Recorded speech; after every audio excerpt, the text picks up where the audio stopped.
Imagine stepping outside on a freezing December night in Washington, D.C. Okay. And a presidential motorcade pulls out of the White House gates. You clap, and the president of the United States, someone you didn't even vote for, actually has his armored limo stop. Wow. Yeah. He rolls down the window in the biting cold, and he personally thanks you. That is wild. Right. But now, imagine that exact same political machine, decades later, legally stripping a whistleblower of a $780,000 pension and throwing him in federal prison for speaking out. Man, what a staggering contrast. I mean, you have this, polished, almost charming veneer of public statesmanship on one hand. And colliding head-on with the cold, ruthless mechanics of institutional power on the other. Exactly. Yeah. And welcome to the Deep Dive. If you are the learner, our absolute favorite kind of listener who loves extracting the ultimate insider perspective on how global intelligence, Washington backrooms, and hidden institutional power actually operate, well, you are exactly where you need to be today. You really are. Because today we are peering behind the ultimate curtain. We're reverse engineering this truly fascinating conversation from the PBD Podcast, which features Patrick Bet-David and former CIA officer John Kiriakou. And, learner, just a quick heads up on how we handle things here. This particular interview is, well, it's a lightning rod. Oh, absolutely. Kiriakou and Bet-David, they pull absolutely no punches regarding U.S. presidents from, both political parties, and they dive really deep into highly sensitive global conflicts. Yeah, and we need to be crystal clear about this. Our goal today is not to pick a side. We are certainly not endorsing or validating any of these highly charged political claims. Right, exactly. We're simply here to neutrally unpack the systems, the mechanics, and the sheer audacity of the claims they discuss in the source material. We just want to understand the how and the why, and it is going to be a wild ride. It really is. We're covering everything from a foolproof, hidden-in-plain-sight trick to predicting military strikes to the transactional psychology of our leaders, all the way to a stash of 6,000 secret government patents. So let's unpack this. We have to start at the surface layer. How is global intelligence actually gathered? Right. Because this conversation kicks off with a remarkably tense confrontation about bad information. It does. I mean, Bet-David puts Kiriakou directly on the spot right out of the gate. He really did. Because Kiriakou had previously gone on another show called Bet-David, a Hardcore Zionist, and publicly claimed that Bet-David was fabricating statistics, specifically a stat that 94% of Iranians support the overthrow of their own regime. What fascinates me is the immediate de-escalation there. Yeah. Kiriakou just owns it. He apologizes on the spot, admits he was completely wrong. He explains that he relied on this whisper campaign. He literally got this information from a chat room and from an unnamed, highly influential person who was essentially just driven by professional jealousy. Which is crazy for a CIA guy. Right. They even pull up AI during the interview. They use Grok and ChatGPT just to check the real polling data right there. And it turns out 80 to 92% of Iranians actually do reject the IRGC, the Islamic Revolutionary Guard Corps. Which perfectly illustrates this massive vulnerability in how we perceive global events. We tend to think of intelligence as this sterile, hyper-accurate data stream parsed by supercomputers. Right, like in the movies. Exactly. But in reality, it's gathered by flawed human beings. It is passed through human networks. It's entirely susceptible to jealousy, to confirmation bias, and just hallway gossip. Wait, I have to play devil's advocate for a second here. Go for it. If a seasoned CIA officer, a guy who spent decades navigating the intelligence community, can fall for a bad rumor in a chat room regarding a podcast host, how reliable is the rest of the intelligence community's information? That is the million-dollar question. It really makes you wonder how much actual global policy is based on someone just whispering the wrong thing to the right person at a cocktail party, It's a huge fear. And that is the exact fear Kiriakou details when he talks about how real operational intelligence cuts through that human noise. Right, the Navy thing. Yeah, he shares his golden rule for predicting actual military action. If you want to know American military intentions, you completely ignore the troop movements. You just watch the Navy. That part was brilliant. I mean, he says the military flies troops all over the world constantly. It's largely just theater. Yep. But if the U.S. sends 2 aircraft carrier strike groups to a specific region, they are going to war. It's exactly like watching a street magician. Oh, that's a good way to put it. Right. You don't look at the distracting hand waving in the air the troops. You look at the heavy hand hiding the coin. That's the Navy. Exactly. And he actually used this exact metric to successfully predict a U.S. military move regarding Iran. like days before the public knew. Wow. Tracking those heavy hands also reveals massive long-term geopolitical shifts. Kiriakou points out that the current conflicts involving Iran have a critical, unintended consequence. These pressures are pushing Iran deeper into an alliance with China, Russia, and India, the BRICS nations, and they are openly rumbling about creating a unified BRICS currency. Okay, let's pause and unpack the mechanics of that, because the economic threat there is massive.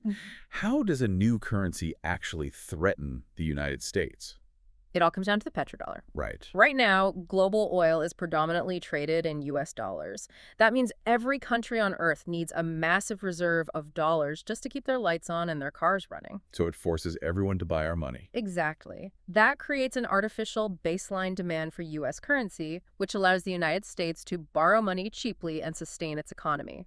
If the BRICS nations abandon the petrodollar and trade oil in their own currency, or the Chinese yuan, that global demand for the dollar just evaporates. That's terrifying. Kiriakou argues this isn't just a political shift. It would cause severe long-term economic strain and inflation inside the U.S. So, missing a military strike is a tactical failure. But missing the shift away from the petrodollar is an existential economic failure. Oh, absolutely. And if intelligence and policy can be this fragile, it's because it's interpreted by fallible humans. Yeah. When a politician is willing to make a massive geopolitical miscalculation, it's alarming. Yeah. But to understand why they make those calls, we have to look at the highly personal, often flawed behavior of the politicians themselves.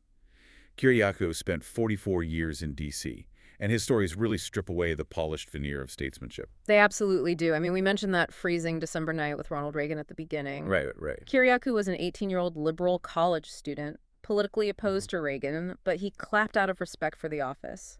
Reagan stopping that limo to thank him shows this hyper-awareness of personal connection and optics. Contrast that warmth with his experience as a CIA note-taker in Greece during the Clinton administration. Oh, this story's wild. It is. He's in the presidential suite for a major diplomatic trip. Bill Clinton is working the room, incredibly charming, offering Kiriakou, the low-level note-taker, food and coffee. Classic Bill Clinton. Exactly. But then, right after the meeting, Kiriakou is standing near Clinton when Hillary steps off the elevator. Bill tries to engage her, mentioning a nice morning at the Parthenon. Hillary, looking miserable, just snaps, "Jesus Christ, Bill, it's raining all day, I'll be in the room." Wow. And Bill just looks at Kiriakou and says, "Let's get out of here." It really humanizes them. But the conversation quickly moves from interpersonal quirks to the actual mechanics of political power, which are shockingly transactional. Yeah, the Obama story. Right. Kiriakou points to Barack Obama securing early endorsements before the 2008 primaries. The claim is that Obama promised the incredibly powerful Secretary of State position to multiple different people, including Bill Richardson and John Kerry, just to lock up their backing early on. And then, once he won, he gave it to Hillary Clinton anyway. And speaking of John Kerry, Kiriakou actually worked directly for him on the Senate Foreign Relations Committee. He shares an incredible story about Kerry's famous Vietnam War protest. Oh, the medals. Yeah, where Kerry famously threw his combat medals over the White House fence for the cameras. Right. Well, Kiriakou reveals that Kerry's chief of staff told him Kerry didn't throw his real medals. He went to the military exchange. The PX bought fake copies to throw for the cameras, and kept his real silver and bronze stars in a beautiful shadow box in his private Senate office. Which perfectly encapsulates how Washington operates. The system aggressively rewards the perception of conviction over actual conviction. Right. Throwing fake medals achieves the political goal of the protest getting on the evening news without the personal sacrifice of losing the real medals. Yeah. Promising the same cabinet seat to 3 different rivals achieves the goal of winning the primary. It sounds exactly like a high school, just with nuclear launch codes and massive budgets. It really does. But I have to ask, does the DC system actively require and elevate sociopathic traits to survive? Or is this just normal human vanity magnified by a microscope? Well, the environment heavily incentivizes highly transactional behavior where the end always justifies the means. If a white lie wins a primary, the system rewards the lie. The danger isn't just that politicians are vain. It's what happens when that exact same hyper-transactional, perception-driven mindset is given the keys to the massive hidden apparatus of the surveillance state. And that is a terrifying transition. Yeah. Because when a politician is willing to fake a protest for a camera, it's one thing. But when those same institutions turn their immense power inward against their own citizens, we cross into the surveillance state. The discussion spends significant time on FISA 702. FISA, the Foreign Intelligence Surveillance Act, it was originally passed back in the Carter and Kennedy eras, and the mechanism was designed specifically to catch foreign terrorists operating abroad. It basically created a secret court to authorize wiretaps quickly. But the claim is that the mechanism has completely morphed. Oh, completely. This secret court is off limits to the public. There are rotating judges, no defense attorneys present, and zero public oversight. And now, it is being used for warrantless wiretaps that entangle American citizens. Right. They point specifically to the surveillance of Carter Page during the Trump campaign as proof of this mission creep. And Kiriakou frames this as a symptom of a much broader weaponization of the security state, pointing directly to the Espionage Act of 1917. The mechanics of this are wild. Tell me about it. So between 1917 and 2009, this act was used to prosecute a grand total of 3 people for speaking to the press. 3. In almost a century. Exactly. But under the Obama administration, driven heavily by CIA Director John Brennan, who Kiriakou claims had a Nixonian obsession with leaks, 8 people were prosecuted. And Kiriakou himself was the 6th. Yep. He was sent to federal prison for exposing the CIA's waterboarding program. And actually, as a quick aside, Christopher Hitchens, the famous journalist, is mentioned here. Oh yeah, the Hitchens story. Hitchens notoriously argued waterboarding wasn't a big deal until he volunteered to try it himself. And he panicked after lasting a mere 17 seconds. Just 17 seconds. But back to Kiriakou. The personal cost of his whistleblowing was astronomical. The government confiscated his pension, which was worth $780,000 after 20 years of service. And the attempt to get that pension back highlights the absurd mechanics of congressional power. John McCain, who deeply respected Kiriakou for exposing torture, tried to help him. And McCain's strategy wasn't public debate, right? No. His plan was to sneak a single-sentence amendment into the 3,000-page National Defense Authorization Act. He literally banked on the open secret that nobody in Congress actually reads the massive bills they pass into law. That is just staggering. A 3,000-page document where one unread sentence can restore a man's life savings. Sadly, McCain got brain cancer. He couldn't sit on the conference committee, and the amendment was pulled. Oh. Yeah. Now, Kiriakou is relying on political prediction markets. He tracks his odds on Kalshi, which is a platform where people wager real money on political outcomes. He noted he has a 19% chance of getting a pardon from Donald Trump. Wow. He says he just wants his pension and his Second Amendment rights back so he can go to a gun show at Dulles Airport. Listen, let me push back on this entire surveillance narrative, though. The idea of a secret court sounds like giving the government a master key to your house, trusting they won't peek at your diary while they look for burglars. Right. But Trump himself pointed out that dozens of military generals and admirals told him FISA 702 is absolutely necessary to prevent terror attacks and save troops' lives. Isn't it just a harsh reality that the public has to trade a degree of privacy to avoid a catastrophic attack? Well, that is the eternal tension of national security. I mean, the argument for FISA is that it connects the dots on foreign terror plots before they materialize. The counter-argument Kiriakou presents isn't necessarily that intelligence gathering shouldn't exist, it's the total lack of accountability. I see. When a secret court operates without an adversarial challenge, mission creep isn't a possibility, it's an absolute certainty. And that lack of accountability and surveillance perfectly mirrors how other massive institutions handle money and suppress technologies. Because if you want to find out what an institution is really doing, you follow the money trail. Always follow the money. Kiriakou points to the SPLC, the Southern Poverty Law Center, which is currently facing legal scrutiny. He explains the ultimate financial hack for investigators, Form 990. Form 990 is the mandatory tax document that nonprofits must file with the IRS. Kiriakou used these extensively during his time as a Senate investigator. He explains the psychology behind them. Organizations essentially admit to everything on their 990s because they operate under the assumption that the public is too bored or too intimidated by an 80-page financial document to actually read it. It is the weaponization of boredom. Form 990s are literally the financial diaries of the elite. And in the case of the SPLC, the forms reveal the mechanics of their wealth. Money being routed through offshore accounts in the Caymans, leading to a staggering 2024 endowment of $822 million.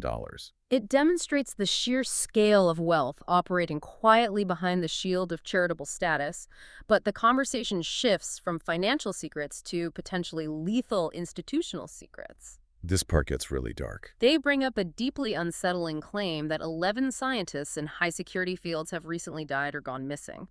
We're talking about researchers at NASA, the Jet Propulsion Laboratory, JPL Nuclear Research, and Aerospace. The details are incredibly dark. Amy Eskridge, a researcher working in anti-gravity propulsion, reportedly warned friends she was being targeted before her death was ruled a self-inflicted gunshot wound. Yeah. David Wilcox, another prominent figure mentioned, explicitly tweeted that he was not suicidal before he passed away. It paints a terrifying picture of a coordinated institutional effort to suppress advanced technology and silence whistleblowers. But hold on, we really have to apply some critical thinking here. Sure. With hundreds of thousands of researchers working in aerospace and nuclear fields globally, isn't grouping 11 random deaths just internet mystery mongering? I mean, even some experts quoted during the discussion suggested this is just narrative building, taking unrelated tragic events and forcing them into a conspiracy box. And that is a very grounded, rational perspective. The human brain is hardwired to find patterns even when they don't exist. It's highly probable that many of these are simply tragic, unrelated events. Right. However, what gives these theories oxygen is the very real, proven history of government suppression. For instance, the discussion pivots to the Invention Secrecy Act of 1951. I had never heard of this before, and the mechanics of it blew my mind. It is a very real law. It allows the U.S. government to legally seal patents if the Department of Defense deems the invention a threat to national security. Imagine you invent a revolutionary new battery or propulsion system. You file for a patent. Instead of getting approved, you receive a secrecy order in the mail. And you just can't talk about it. You are legally banned from discussing your own creation. You cannot sell it, and you cannot take it to market under threat of federal prison. The claim is that there are roughly 6,000 suppressed patents currently sitting under these secrecy orders. 6,000 hidden inventions? Yep. And naturally, when you're talking about suppressed technology and aerospace researchers, it leads them to the ultimate institutional secret UFOs. Of course. Kiriakou says when he first joined the CIA, he asked about UFO files immediately. He was told the CIA didn't handle that. Back then, the CIA was still using paper files on giant rollers and early rudimentary green screen terminals called Delta data computers. The UFO files were strictly the Pentagon's domain. Yet he shares a deeply personal, unexplainable story. In 1981, driving through rural Pennsylvania with his father, they saw a massive orange saucer hovering in the sky before it shot off at a speed that completely defied the laws of physics. Wow. His uncle, who was a fighter pilot, later told him that military pilots see these things constantly and just file classified reports that vanish into the Pentagon. So what does this all mean?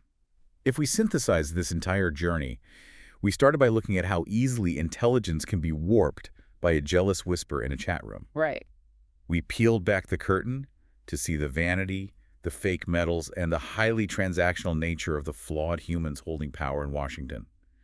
We examined the heavy, unchecked hand of the surveillance state prosecuting whistleblowers through secret courts.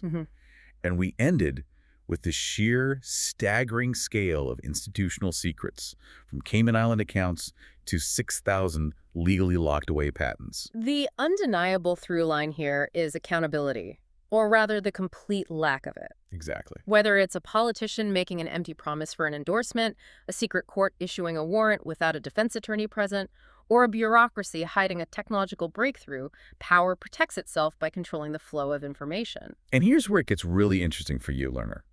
In an era of absolute information overload where you are bombarded with narratives, leaked intelligence, and political spin, your best defense is questioning the source. You have to look at the incentives. Look for the metaphorical 990 forms in every situation, the boring documents where the truth actually hides.